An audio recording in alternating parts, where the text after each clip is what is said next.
ಯೆಶಾಯ 62ನೇ ಅಧ್ಯಾಯ ವಚನ 8-9. ನೀನು ದುಡಿದ ದ್ರಾಕ್ಷಾರಸವನ್ನು ಅನ್ಯರು ಕುಡಿಯುವುದೇ ಇಲ್ಲ. ನಿನ್ನ ಬೆಳೆಯನ್ನು ಕೊಯ್ದು ಕುಪ್ಪೆ ಹಾಕಿದವರೇ ಅದನ್ನು ಉಂಡು ಯೆಹೋವನನ್ನು ಸ್ತುತಿಸುವರು. ನಿನ್ನ ದ್ರಾಕ್ಷಿಯನ್ನು ಕಿತ್ತು ತಂದವರೇ ಅದರ ರಸವನ್ನು ನಿನ್ನ ಪವಿತ್ರಾಲಯದ ಪ್ರಾಕಾರಗಳಲ್ಲಿ ಕುಡಿಯುವರು ಎಂದು ಹೇಳಿದ್ದಾನೆ.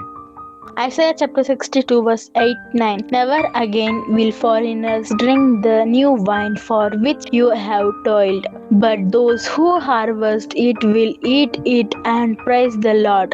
And those who gather the grapes will drink it in the courts of my sanctuary.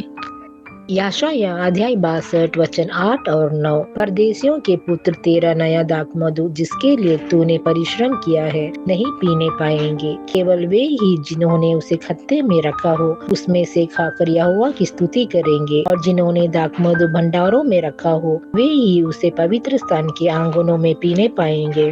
ஏசாயா 62ஆம் அதிகாரம் 8-9 வசனங்கள். உன் பிரயாசத்தினாலாகிய உன் திராட்சரசத்தை அந்நிய புத்திரர் குடிப்பதும் இல்லை என்று கர்த்தர் தமது வலது கரத்தின் மேலும் தமது வல்லமை உள்ள புயத்தின் மேலும் ஆணையிட்டார். அதை சேர்த்தவர்களே அதை புசித்து கர்த்தரை துதிப்பார்கள். அதை கூட்டி வைத்தவர்களே என் பரிசுத்த ஸ்தலத்தின் பிரகாரங்களில் அதை குடிப்பார்கள்.